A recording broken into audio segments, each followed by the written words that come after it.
Mohammad Azharuddin cricket की दुनिया का एक जाना माना नाम। आज शख्सियत के इस एपिसोड में हम उनके ही बारे में बात करने जा रहे हैं। आदाब, आप देख रहे हैं आवाज़ वॉइस और मैं हूँ आपके साथ अमीना माजिद। भारत में बहुत कम क्रिकेटर्स ने अजहरुद्दीन की तरह जीवन के उतार चढ़ाव का सामना किया होगा। मोहम्मद अजहरुद्दीन की ज़िंदगी किसी फिल्म से कम नहीं है। वो सबसे कामयाब क्रिकेटर्स में एक है और अपनी बैटिंग के लिए जाने जाते हैं।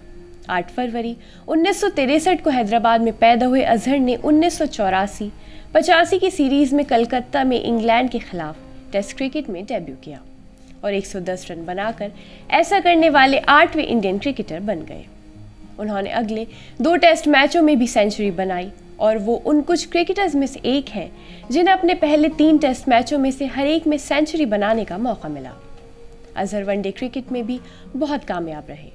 वो 9000 से ज़्यादा रन बनाने वाले दुनिया के केवल दूसरे क्रिकेटर बने। उनके नाम वनडे क्रिकेट में भी सबसे ज़्यादा प्रदर्शन, सबसे ज़्यादा कैच और सबसे ज़्यादा 50s लगाने का रिकॉर्ड है। भारत ने अजहर की कप्तानी में ज़्यादातर वनडे टूर्नामेंट जीते हैं। उनकी कैप्टनसी ने भारत को 14 टेस्ट मैच और 90 ODIs में जीत दिलाई।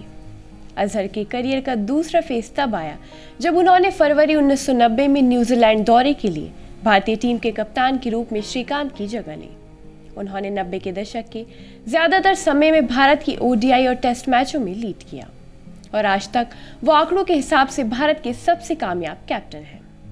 2000 में अपने करियर के आखिर में अजहरुद्दीन का टेस्ट करियर 99 मैचों के साथ ख़त्म हो गया जब अजहरुद्दीन पर मैच फिक्सिंग का इल्ज़ाम लगा और BCCI ने 2000 में उन्हें क्रिकेट के खेल से बैन कर दिया। इसके बाद 19 फरवरी 2009 को वो कांग्रेस पार्टी में शामिल हो गए और यहीं से उनका राजनीतिक करियर शुरू हुआ।